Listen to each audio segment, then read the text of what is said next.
All right, guys. So Texas A&M has finally hired their new head coach after Jimbo Fisher, after paying him $77 million to get out of town, get out of Aggie land. They've hired Mike Elko out of Duke, which is huge.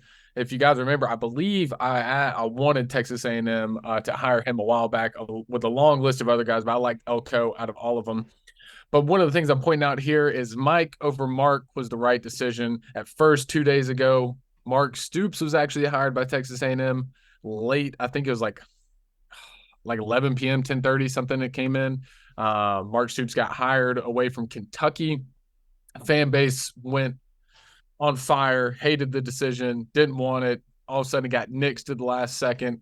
Mark Stoops kind of came out with hey, I just felt better at Kentucky. I didn't want to leave Kentucky. I love the people I've met. We've built something here, and rightfully so. He is the Nick Saban of Kentucky. He should never leave Kentucky. He has brought not only a basketball school to football fandom, but also he's elevated that team above their means over and over again every single year.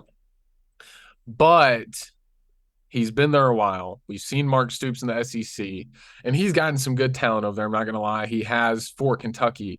The same point, I don't think if you would have brought Mark Stoops over to Texas A&M and allowed him to have a better recruiting pool and a better staff, that he would have exceeded even better expectations. I think it would have been a lateral move to Jimbo Fisher the past couple of years, and you wouldn't have had championship aspirations whatsoever with Mark Stoops. You might have been a 10-win team. You might have even gotten to 11 wins, but you would have seen a lot of the same things at Kentucky, in which I think the fan base saw coming. Elko, though, you haven't seen Elko yet. He's elevated Duke. He was a defensive coordinator at Texas A&M under Jimbo for a little bit. And now you're going to get a guy that is taking Duke from, of course, basketball fandom to also football fandom now as well. But 5 wins and 2 combined seasons, I believe, before he got there. And then now, before Riley Leonard went down, was one of the hottest teams in all of college football at one point. And if I think Riley Leonard was healthy, they might be competing for an ACC championship. So personally, for me, I love Mike Elko. I think Mike Elko is the perfect hire and way better than the Mark Stoops first off hire, in my opinion. Quinn? Uh, you know, if we're talking about who's the better hire for Texas A&M, I think Mike Elko is the better hire.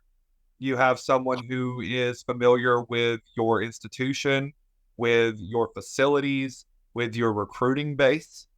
Now, in terms of who's the better coach, Mike Elko's too early in his coaching career for me to even remotely say that he touches Mark Stoops. Now I know people might ask, what has Mark Stoops really done in terms of winning the national title? That's nothing. But he is consistently winning 7, 8, 9, 10 games with Kentucky every year, a school who used to just hope for 6.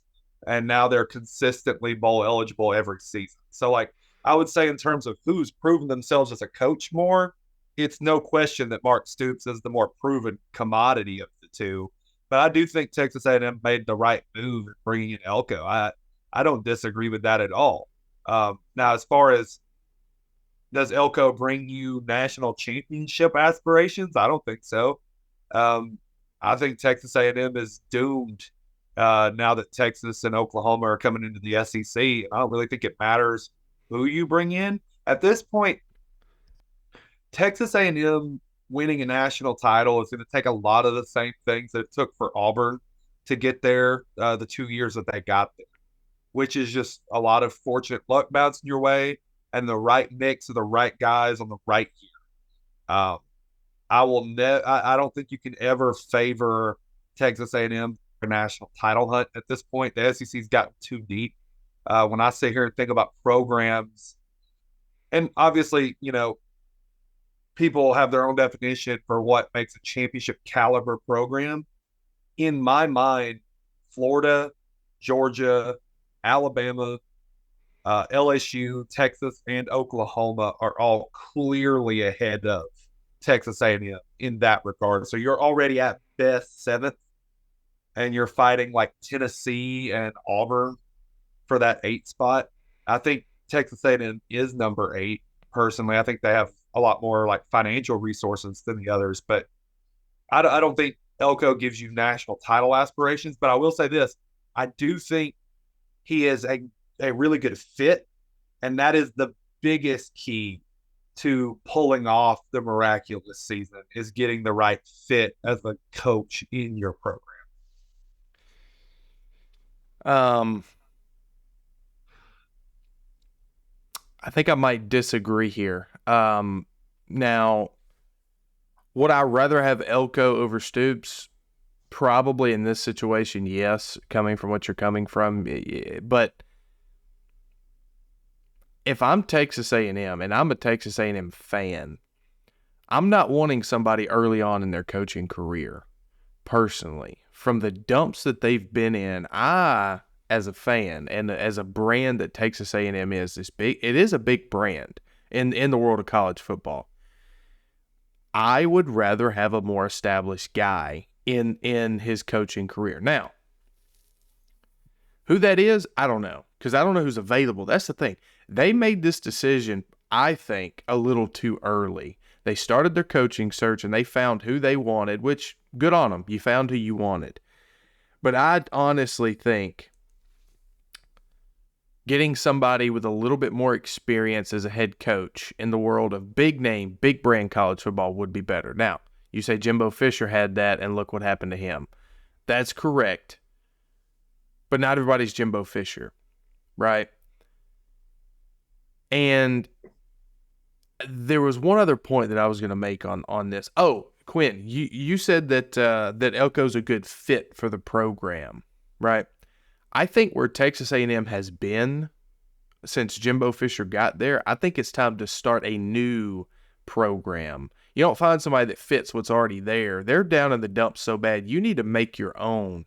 And I think that may come back to bite Texas A&M.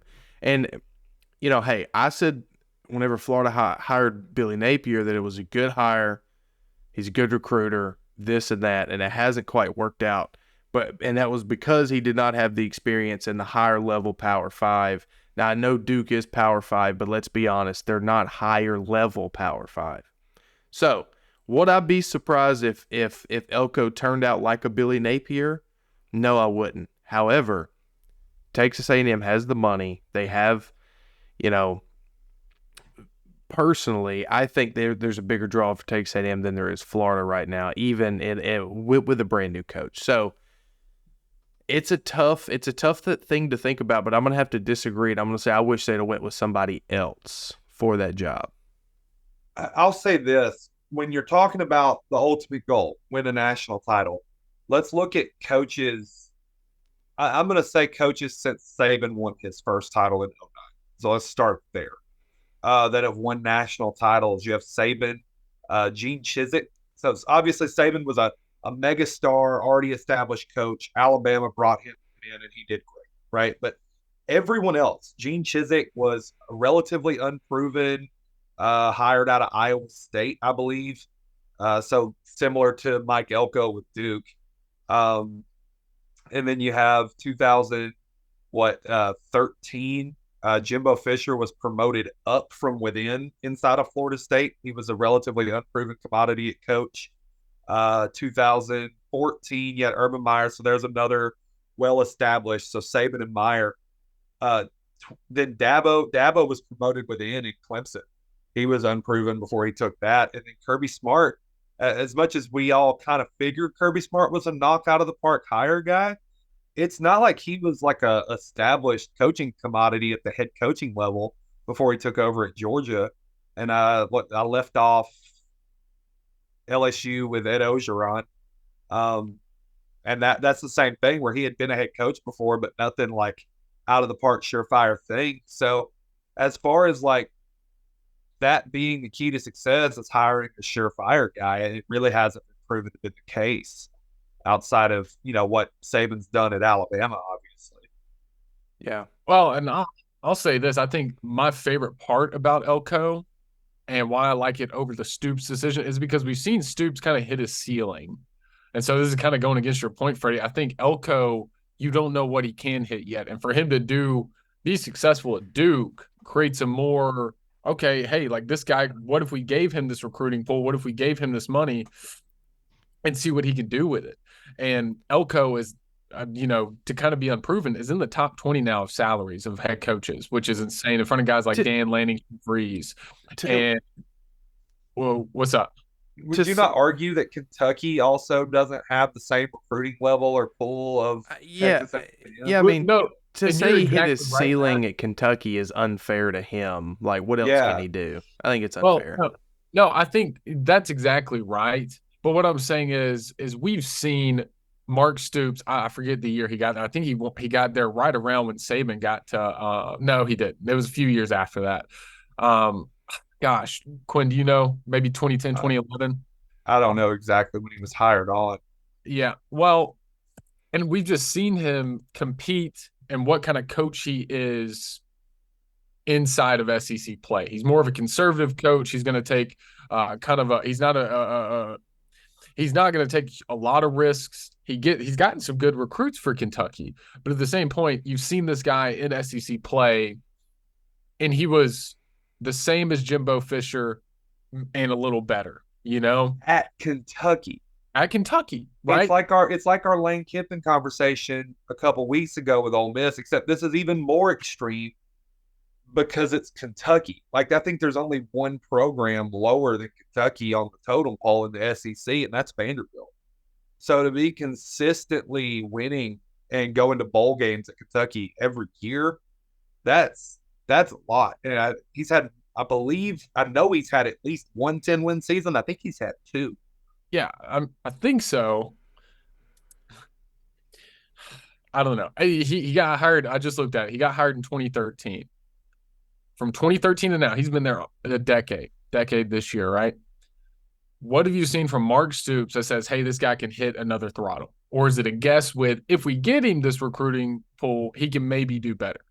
And that's the thing with Elko, he's got another level to hit because he's a young coach and he's still got a higher But ceiling.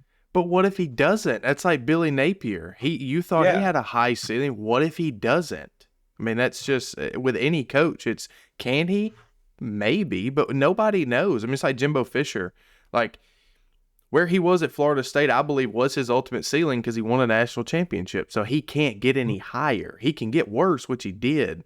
But hiring Right. anybody that's never won a national championship, they could get there potentially. Because what I'll say about the argument between Elko and Stoops, and this is gonna be the last thing I say, is I think they're relatively equal. And what you're arguing between is here's a guy who's proven to me that he can consistently win with a low end product like Kentucky for years. Here's a Right. guy who has connections to my university who's proven he can win at Duke. Now, it's not, I would say if you're going based on what you've shown me, Mark Stoops is way above Elko. But I think that connective tissue to the university is what puts Elko over the top. That's fair. That's And I wouldn't say he's like a mirror of Jimbo. That's not what I was trying to say when I say he's like a good fit for the school. It's more so that he knows his way around the school that makes him a good fit for the school. That's fair. Good point. And when I say somebody established, I don't mean you go out and you hire like Kirby Nick or Nick Saban or somebody like that. Drinkwitz, personally, like I that would have like what he's done at Missouri has been unreal for me. Like that name is a name that kind of floated around for me. Or even what's the coach's name that's been the head coach for Michigan since Harbaugh's been out? Like Ron Moore. somebody like that. Like, I don't know. I don't know. Will he do well? Probably. But it's just like Billy Napier to me. I got to see it to believe it. And speculation's always speculation.